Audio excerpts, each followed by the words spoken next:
श्री कृष्ण का गोपियों को समझाना।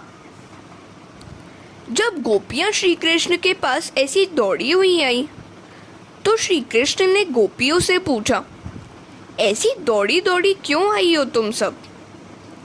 क्या ब्रज पर कोई संकट आ गया है? वहां सब कुशल मंगल तो है ना? तुम्हें प्रसन्न करने के लिए मैं क्या करूं? रात्रि के समय इस घोर वन में स्त्री का रहना अच्छा नहीं है। क्या वृंदावन की शोभा निहारने आई हो? क्या इस सुंदर रात्रि का सौंदर्य निहारने आई हो? शोभा निहार कर घर शीघ्र ही लौट पड़ो। वहां तुम्हारे पति, संतान आदि प्रतीक्षा करते होंगे। अपने पति की सेवा और संतान का लालन पालन करो। अंतर्मुख दृष्टि करके जीव जब भगवान के पास पहुंचता है तो वे उससे पूछते हैं, मेरे पास क्यों आया है? संसार में रत रह, वहां तुम्हें सुख मिलेगा। मैं सुख नहीं, केवल आनंद ही देख सकता हूं। तुम सब वापस जाओ, वहां सब तुम्हारी प्रतीक्षा करते होंगे। एक अर्थ है घर जाओ, दूसरा अर्थ ऐसा भी निकल सकता है कि जो जीव भगवान के स्वरूप से जा मिलता है वह कभी घर लौट नहीं सकता। जीव को परमात्मा सहसा नहीं मिलते। जीव को भ्रांति होती है कि भगवान उसे संसार में लौटने को कह रहे हैं। वैसे तो भगवान चाहते नहीं है कि गोपी जैसा शुद्ध जीव संसार में वापस जाए, किंतु वे उसके प्रेम की परिपूर्णता की कसौटी करना चाहते हैं। सो वे कह रहे हैं कि सुख संसार में है। भगवान तो आदर्श बतलाते हैं कि सेवा करना पत्नी का धर्म है। पति में ईश्वर भाव न रखने वाली नारी के इहलोक और परलोक दोनों बिगड़ते हैं। कलयुग में स्त्रियों और शूद्रों को मुक्ति जल्दी मिलती है। शूद्र आचार विचार का पालन न करे और केवल राम नाम लेता रहे तो भी चलेगा, किंतु ब्राह्मण को तो आचार विचार का पालन करना ही पड़ेगा, अन्यथा उसका पतन होगा। यदि स्त्री घर का काम और कुटुंब के सभी लोगों की सेवा करते करते राम नाम लेती रहे तो मंदिर में जाने की जरूरत नहीं रहेगी। जो मुक्ति योगियों की मिलती है वही मुक्ति उन स्त्रियों को अनायास मिलेगी। पतिव्रता नारी तो अनुसूया की भांति भगवान को भी बालक बना सकती है। प्रभु ने अपने सम्मुख आई हुई गोपियों को धर्मोपदेश दिया। स्त्री को बाहर जाने की जरूरत नहीं है। बाहर भटकने वाली स्त्री स्वेच्छाचारिणी होकर पतित होती है। जो स्त्री घर में ही रहकर भली भांति गृहिणी धर्म का पालन करती है उसे पवित्र रहने की अनुकूलता रहती है। अपने पति के संबंधी तथा अपने पुत्र पुत्रियों में ईश्वर की भावना रखकर उनकी सेवा में अपना तन मन धन न्योछावर कर दे और परमात्मा का स्मरण करती रहे तो मंदिर में न जाने पर भी अनायास ही उसे वह सद्गति प्राप्त होती है जो योगियों और सन्यासियों को मिलती है। पति में और पुत्र पुत्रियों में ईश्वर का अंश देखो और उनकी जी जान से सेवा करो। उनके साथ साथ रहकर ही ईश्वर का चिंतन करो।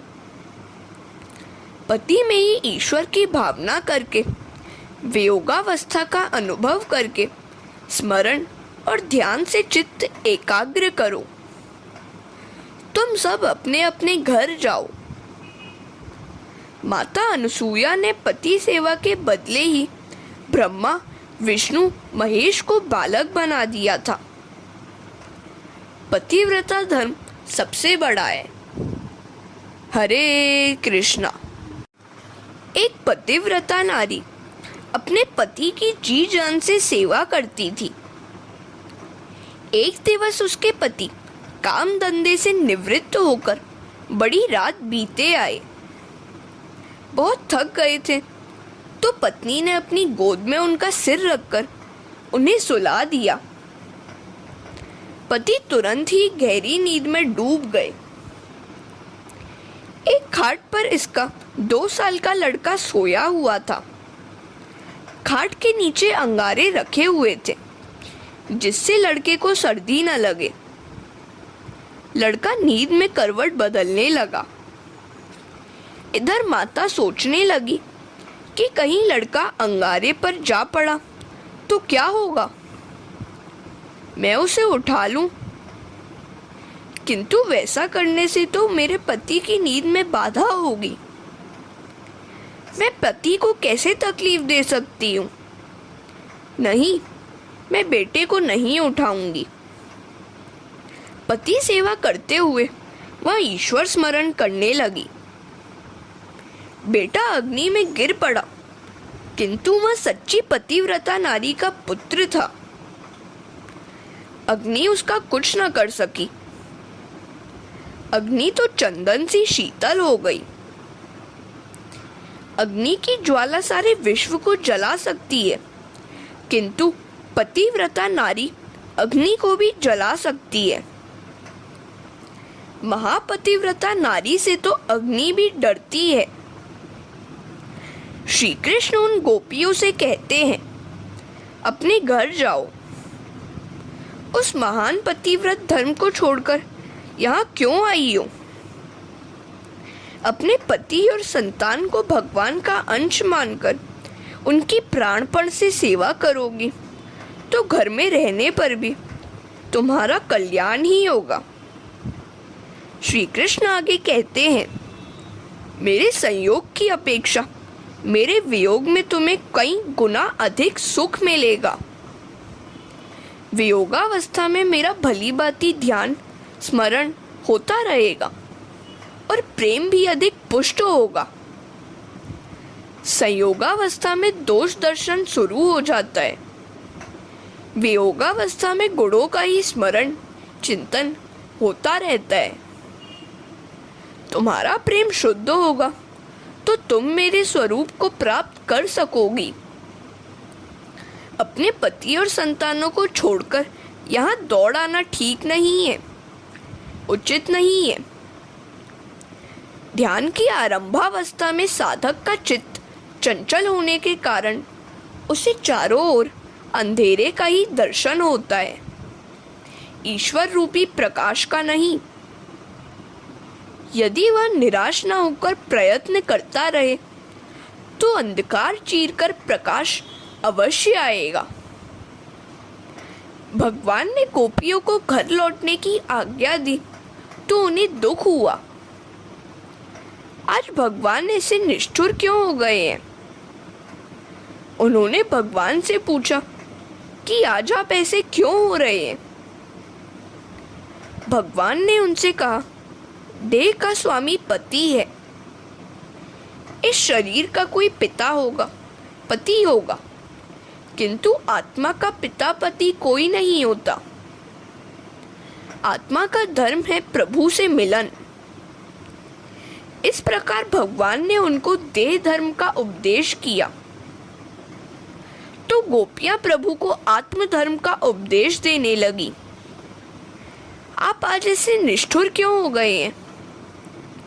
आप ही ने तो गीता में कहा है कि जो भी भाव से आपकी सेवा पूजा करता है उसे आप मिलेंगे। तो फिर अब हमें घर क्यों लौटाया जा रहा है? आप तो पतित पावन और दया सागर हैं। ऐसी श्रद्धावश हम आपके चरणों में आई थी, अब आप ऐसे कठोर क्यों हो गए हैं? हमने संसार के सभी विषयों का मन से त्याग करके आपके चरणों की शरण लेने का अटल निश्चय किया है। सभी विषयों का मन से त्याग करके भगवान के चरण में जाने वाला जीव ही गोपी है। हरे कृष्णा। त्यक्त्वा शब्द विषयों का शारीरिक त्याग दर्शाता है और संत्यज्य शब्द विषयों का मानसिक त्याग, असाधारण त्याग दर्शाता है। हम सभी विषयों का शारीरिक और मानसिक त्याग करके आपके चरणों में आई हैं। आपके लिए हमने सर्वस्व का त्याग किया। सांसारिक विषयों का विवेक पूर्वक त्याग करके केवल आपसे मिलने के लिए ही हम आई हैं। हमारी उपेक्षा न करें। हमारे मन में आपके सिवाय और कुछ भी शेष नहीं है। जिसके मन में ईश्वर के सिवाय अन्य कुछ भी नहीं है, वही गोपी है।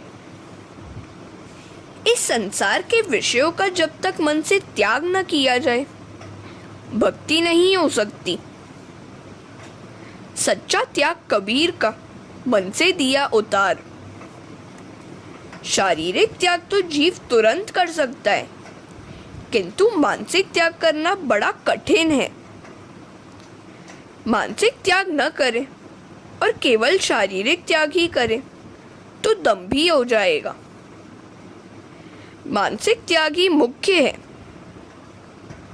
तन चाहे जहां हो, किंतु मन को ईश्वर से दूर कभी न होने देना। वृत्तावृत्त नाम के दो साधुओं का दृष्टांत देखें। वे दोनों यात्रा कर रहे थे, प्रयागराज की दिशा में जा रहे थे। जन्माष्टमी के दिन वेणी माधव का दर्शन करना चाहते थे। चलते चलते रात हो गई, थक भी गए थे।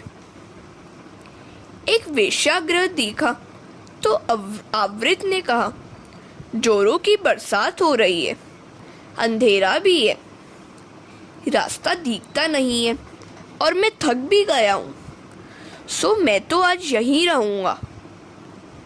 तुझे आगे जाना है तो जा। वृत्त ने माना कि इसका मन शायद बिगड़ गया है। वह बोला कि मैं यहाँ नहीं रुक सकता। वह चलता रहा और प्रयागराज के मंदिर में ठहरा। आवृत वेश्यागृह में ठहरा तो था, किंतु अब उसे पछतावा होने लगा। वह अपने आप को कोसने लगा। धिक्कार है मुझे, मैं कैसा क्षुद्र हतभाग्य हूँ कि जन्माष्टमी के दिन कृष्ण के मंदिर में ठहरने के बदले यहाँ पड़ा रहा।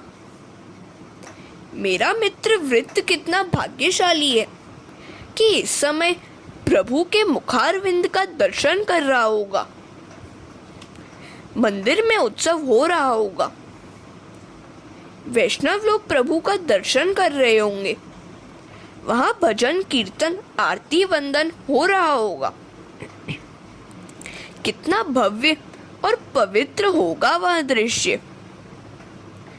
इस प्रकार आवृत वेश्यागृह में था, किंतु उसका मन तो वेणी माधव के पास था। बड़ी तन्मयता से वह मन ही मन जन्माष्टमी का पवित्र प्रसंग निहार रहा था। उधर मंदिर में बैठा हुआ वृत्त बड़ा पछता रहा था। क्यों? वह सोच रहा था कि वह इतने सारे कष्टों को झेलकर यहाँ क्यों झक मारने के लिए आया। वहां मेरा मित्र सौंदर्यवती वैश्या के साथ क्रीड़ा कर रहा होगा और मैं यहाँ भीड़ में पिसा जा रहा हूँ। कितना भाग्यशाली है मेरा मित्र। उसका जीव उत्सव में लगता ही नहीं था। उसे उस वैश्या के सौंदर्य की ही झांकी हो रही थी। उसका शरीर तो था माधव के मंदिर में, किंतु मन वैश्या के पास था। अवृत्त को मोक्ष मिला और वृत्त को नरक। अवृत्त को लेने के लिए भगवान ने विमान भेजा, क्योंकि तन से चाहे वह वेश्यागृह में था, किंतु मन से तो वेणी माधव के पास था। वित्त था तो मंदिर में, किंतु वासना सुख की सोच रहा था, सो उसे नरक में जाना पड़ा। हरे कृष्णा। केवल देह शुद्धि नहीं, मन शुद्धि भी आवश्यक है। केवल देह शुद्धि तो दंभ ही है। गोपियां भगवान से कहती हैं, पति के पास तो वह स्त्री जाएगी जिसके मन में विकार वासना अभी शेष है। विकार वासना त्यागेगी तभी प्रभु के निकट आएगी। हम निर्विकारी हैं, सो आपके पास आई हैं। भगवान कहते हैं, क्या प्रमाण है तुम्हारी निर्विकारता का? गोपियां कहती हैं, आप ही तो प्रमाण हैं, क्योंकि हमारे हृदय में आप ही विराज रहे हैं। को देवो यह मन साक्षी। जो मन को साक्षी रूप निहारता है वह ईश्वर है।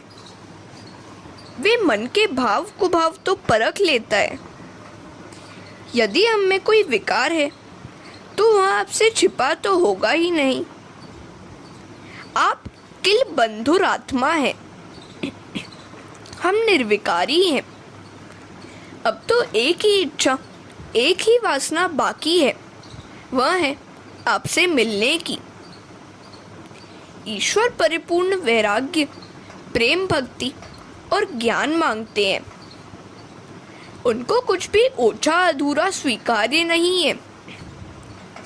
पति सेवा की जो आज्ञा आपने हमें दी है वह शिरोधार्य है।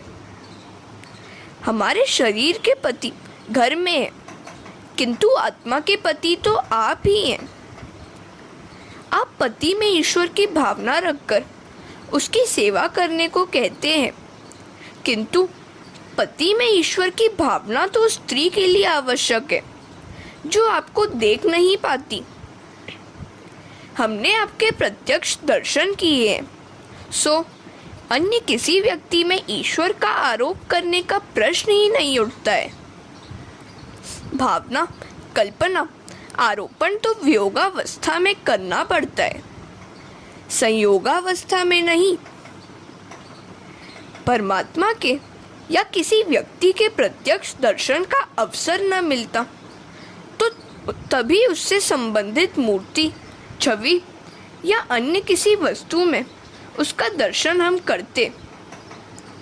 हमने तो आपके प्रत्यक्ष दर्शन किए हैं, तो फिर आपको छोड़कर अन्य में भावना क्यों करें? और पति कौन है? पाति इति पति। मृत्यु के भय से जो रक्षा करे वही पति है। मृत्यु के जाल से मुक्त कराए वही पति है। ऐसे तो एकमात्र आप ही हैं। जीव मात्र के सच्चे पति तो ईश्वर ही हैं। आप सबके अनन्य स्वामी हैं। अतः हमने सोच समझकर ही आपके चरणों का आश्रय लिया है। नाथ, एक प्रश्न पूछे? प्रभु ने अनुमति दी। गोपियां कहती हैं, पतिव्रता नारी का जो धर्म आपने बतलाया है उसका फल क्या है? कृष्ण कहते हैं, मन शुद्ध होता है। गोपियां कहती हैं, मन शुद्ध होने पर क्या मिलता है? कृष्ण कहते हैं, उस शुद्ध मना जीव को परमात्मा मिलते हैं। धर्म का पालन चित्त शुद्धि के लिए है और चित्त शुद्धि का फल है प्रभु मिलन। गोपियां कहते हैं, आप तो हमको मिल ही गए हैं, तो फिर हम उस चक्कर में क्यों फंसे? आप ही हमारे सच्चे पति हैं, हमारा त्याग न कीजिए। कृष्ण कहते हैं, मैंने पतिव्रता नारी का दृष्टांत सुनाया। तुम भी घर रहकर कुटुंबी जनों की सेवा करते करते वहीं सिद्धि प्राप्त कर सकती हो। हरे कृष्णा। पुरुष की अपेक्षा नारी के लिए सिद्धि प्राप्ति अधिक सुलभ है। घर में ही रहकर घर के प्रत्येक जीव को ईश्वर रूप मानकर अपना तन मन धन न्योछावर कर देना चाहिए। शास्त्र तो यहाँ तक कहते हैं कि पति के धनार्जन के लिए किए गए पाप में स्त्री का कोई भाग नहीं है, किंतु पति के पुण्य में से उसे आधा हिस्सा मिल जाता है। किंतु नारी को पति के पुण्य में से आधा हिस्सा कब मिलता है? यदि स्त्री अपने पति और संतानों को परमात्मा का ही स्वरूप मानकर उनकी सेवा करे तो उसे पति के पुण्य का आधा हिस्सा प्राप्त होता है। स्त्री धर्म सर्वश्रेष्ठ है। वह अपने पति और संतानों की सेवा करे, संतानों को धर्म की शिक्षा दे, यही उसकी सबसे बड़ी सेवा है। कथा आख्यानों में बैठे रहना नहीं। पति सेवा से चित्त शुद्धि होती है, चित्त शुद्धि से परमात्मा की प्राप्ति। गोपियां श्री कृष्ण से कहती हैं, नाथ ऐसा मत मान ले कि आप ही कथा कर सकते हैं, हम भी कर सकती हैं। विगत जन्मों में हमने सब कुछ किया है। कथा आख्यान कीर्तन भजन सुनते सुनते हम थक हार गई, फिर भी आपकी एक झांकी तक न मिली। सो हमने ऋषियों का चोला उतारकर गोपियों का रूप धारण किया। आपने तो बहुत कुछ सुनाया, अब आप हमारी भी तो सुनिए। एक पतिव्रता नारी के लिए अपने पति का वियोग असह्य था। वह पति से हमेशा साथ रहने का ही आग्रह किया करती थी। संयोगवश पति को परदेश जाने का अवसर आया। वह भी पति के साथ जाने को तैयार हो गई। वह कहती है, मुझे छोड़कर न जाइए नाथ, मुझे अपने संग ही ले चलिए। पति उसे समझाने लगा, देवी मैं कामकाज के लिए बाहर जा रहा हूँ, वहां तुझे कैसे ले जाऊं? मेरे वियोग में जलना न पड़े, ऐसा मेरे पास एक उपाय है। घर में मेरा वह जो चित्र है ना, उसकी दृढ़ भाव से सेवा पूजा करती रहना और मानना कि मैं घर में ही हूँ। जब भी मेरी याद सताने लगे उस चित्र का दर्शन पूजन करना। वह पतिव्रता नारी बड़ी तन्मयता से पति की छवि की पूजा करने लगी। 2 महीने बीत गए। एक दिन पति लौट आया। उस समय वह नारी पति के चित्र की सेवा में लीन थी। गोपियां श्री कृष्ण से कहती हैं, अब प्रभु हमारा प्रश्न यह है कि पति की आवाज़ सुनने पर भी वह स्त्री चित्र की सेवा करती रहेगी या पति के स्वागत के लिए दौड़ती हुई द्वार पर पहुंचेगी? श्री कृष्ण कहते हैं, अरे यह भी कोई पूछने की बात है? वह दौड़ती हुई द्वार पर पहुंचेगी। गोपियां कहती हैं, क्यों? श्री कृष्ण ने कहा, चित्र तो कागज का एक टुकड़ा ही है, जबकि द्वार पर तो साक्षात पतिदेव पधारे हुए हैं। गोपियां कहती हैं, नाथ हम जीत गई, आपने बराबर न्याय किया। हमारा भी यही कहना है कि जब परमात्मा मिल गए तो फिर लौकिक पति से हमें क्या लेना देना? लौकिक पति तो उस चित्र में आलेखित पति सा होता है। प्रत्येक जीव के प्रति निस्वार्थता से समान प्रेम करने वाले सच्चे पति जब हमको मिल गए तो उस लौकिक पति को हम क्यों अपनाएं?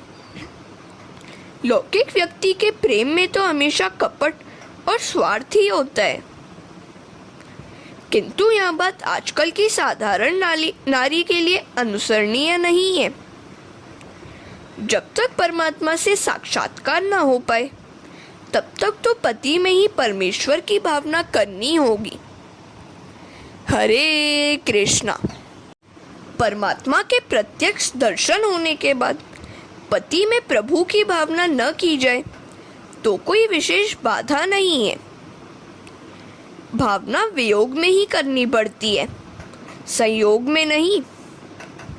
गोपियाँ कहती हैं, नाथ, हमने स्त्रीत्व सहित सर्वस्व त्याग किया है और आपकी शरण ली है। जो न तो स्त्री है और न पुरुष, ऐसे शुद्ध चेतन आत्मा का विशेष कौन सा धर्म हो सकता है? उनका न तो कोई नारी धर्म होता है और न कोई पुरुष धर्म। नाथ, जो जीव स्त्री हो उसके लिए नारी धर्म का पालन करना आवश्यक है, लेकिन हम तो शुद्ध चेतन आत्मा है और आत्मा का धर्म है प्रभु से मिलन। जब तक प्रभु न मिल पाए तब तक अपने अपने धर्म का पालन करना चाहिए। धर्म के पालन से मन शुद्ध होता है। धर्म पालन से पाप जल जाते हैं। पाप जल जाने पर मन शुद्ध होता है और मन शुद्ध होने पर परमात्मा से साक्षात्कार हो पाता है। आप तो प्रत्यक्ष परमात्मा हैं। आप तो हमको मिले हुए ही हैं। हमें अपना सच्चा पति प्राप्त हो चुका है। अब हमारे लिए स्त्री धर्म पालन की कोई आवश्यकता ही नहीं है। अब हमें अंतर में आपकी भावना करनी नहीं है। जब तक आपके दर्शन नहीं हुए थे, हम अंतर में आपकी भावना करती रहती थी। अब हम आपको छोड़कर कहाँ जाएं? क्यों जाएं? अब आपको छोड़कर जड़ धर्म का सहारा क्यों ढूंढे? धर्म तो साधन है, साध्य तो आप स्वयं ही हैं। हमने आज तक स्वधर्म का पालन किया, तभी तो आपसे साक्षात्कार हो पाया है। हम तो आपके चरणों की दासी हैं। नाथ, अब निष्ठुर होकर हमारा त्याग न करें, हमें अपना लीजिए। भगवान कहते हैं, यदि मुझे ही तुम अपना सच्चा पति मानती हो तो मेरा कहा तुम्हें मानना होगा। जाओ, घर जाकर पति संतान की सेवा करो। यदि लौकिक पति स्वार्थी हो, फिर भी मेरी आज्ञा है कि उसी की सेवा करो। गोपियाँ कहती हैं, हजारों जन्मों तक यह सब कुछ झेलकर हम थक गई हैं। बाद में जब आप ईश्वर मिले हैं तो हम वापस क्यों लौटे? फिर भी आपकी आज्ञा है तो जाना पड़ेगा ही। किंतु अपने लौकिक पति की सेवा करने के लिए मन तो चाहिए ही। अब मन की तो आपने चोरी कर ली है। आप हमारा मन लौटा दे तो घर पर जाकर लौकिक पति की सेवा करेंगे। हमारा चित्त लौटा दीजिए। जो अपना मन ईश्वर को दे देता है वह तो ईश्वर से तदाकार हो जाता है। ईश्वर स्वयं भी उस मन को वापस नहीं कर सकते। श्री कृष्ण कहते हैं, जिसके चित्त की मैं चोरी करता हूँ उसका वह चित्त तो मुझ में एकाकार हो जाता है, उसे मैं वापस नहीं कर सकता। तुम्हारे मन की भी यही दशा है। दूध में मिली हुई मिश्री कभी अलग हो सकती है क्या? किसी प्रकार उसे अलग किया नहीं जा सकता। हरे कृष्णा।